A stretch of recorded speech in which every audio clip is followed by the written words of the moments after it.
So today we're going to talk about the ways you can lose weight in the healthy way and the natural way. So basically when you want to lose weight, most of the time is you want to lose body fat. Losing body fat is basically you want to put your metabolism in check. That's the other way of putting it. So the best way to do it is, you can consider these three ways. The first way you can consider is putting a workout routine into your lifestyle. The second way, you might consider going on a low carb diet or keto diet. Alright. The third way you might consider is fasting. It's a very sensitive topic. Not everyone can fast, but you can consider fasting. Alright. You need to let your coach know, your health status, or your medical practitioner know about your health status. Not everyone can fast. For example, high blood pressure, diabetic, pregnant women, those people, if they fast, they should do it under the supervision of a medical practitioner or someone who has knowledge on how to do it correctly. Okay? Now, working out can help you burn some calories. Basically, when you get into a workout setting, for example, your body gonna start burning the glucose in the muscle first of all. It's gonna use the glucose it has in the muscle, all of it. Once depleted, the next focus will be, where does it get this source of energy from?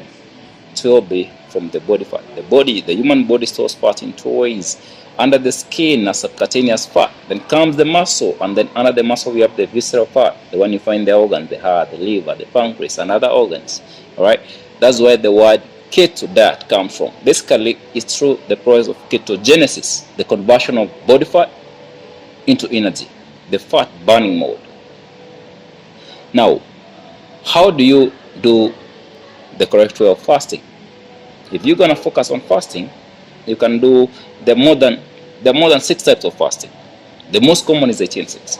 We have 24, 20, and 4 hours. So basically it means it's 20 hours of fasting, 4 hours in between your meals. If it's 18-6, it means it's 18 hours of fasting, 6 hours in between your meals.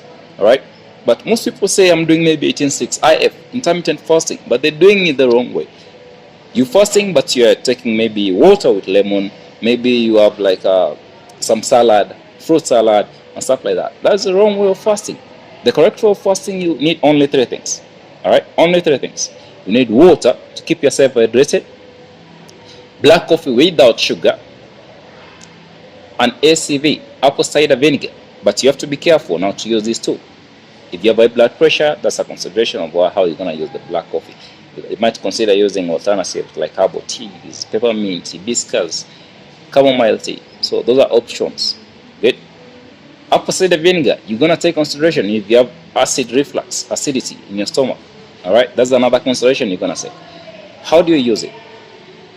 Let's say, for example, you are doing 18-6 kind of fasting, and it has hit like around 12, and your first meal should come around 2 p.m.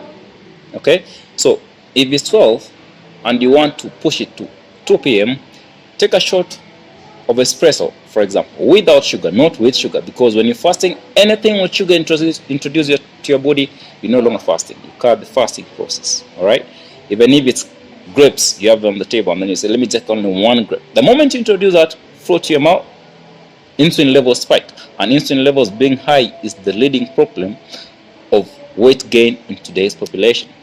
Okay, so if you're gonna fast, consider using only those 3 things: water to keep yourself hydrated, black coffee without sugar, and ACV, apple cider vinegar.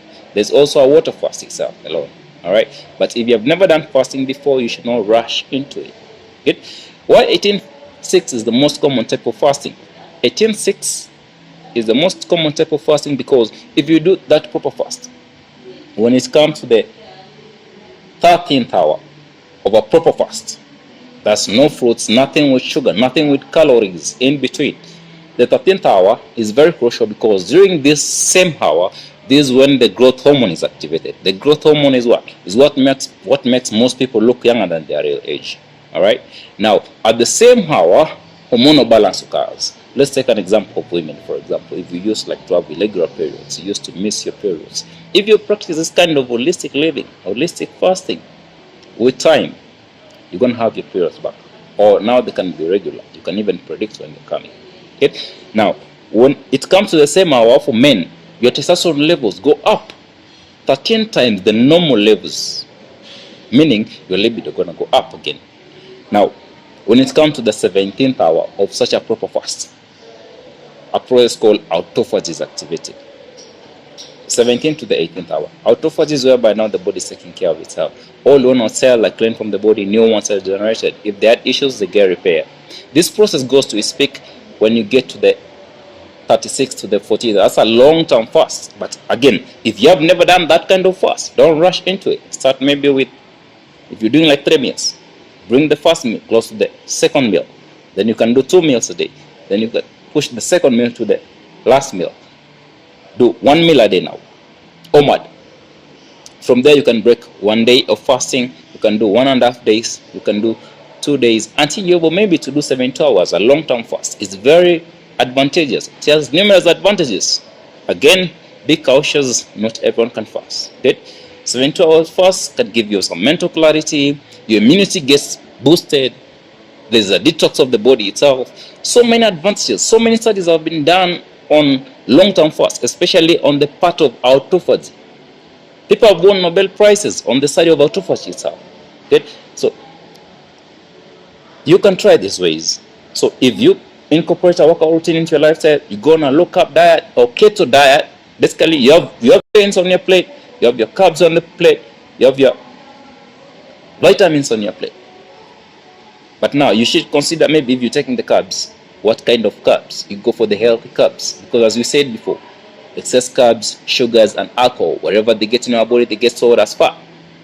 All right. Now, if you're gonna consider those 3, go for the health carbs. What are the health carbs? Example: arrowroots. You can replace that instead of using the processed maize flour or wheat flour. You can consider going for sweet potatoes. You can consider going for other carbs which are healthy instead of using the processed carbs. Whole grain carbs. All right. Now, what does the body do? Let's say, for example, your body used to get like, let's say, 3,000 calories in a plate. All right. Now you have cut it down to say, let's say 2,000 calories. The body be like, he or she used to give me 3,000. Now he's giving me 2,000. What do I do to compensate to what I'm used to? Burns body fat. The first fat is gonna burn is the belly fat. That's why it's very hard for most people to burn belly fat. And why? Why is it hard for most people to burn belly fat? This is the reason. The body stores subcutaneous fat, which is the belly fat, for emergency situations, hunger, starvation situations. That's why it's hard for most people to burn that kind of fat. Now, you can consider doing the 3 things to burn that fat. All right. If you consider those 3 things, and then you incorporate a workout routine into your lifestyle, there is no doubt you're gonna lose that belly fat. In that, you're gonna lose some weight. Okay. So you're gonna go deep into this in the next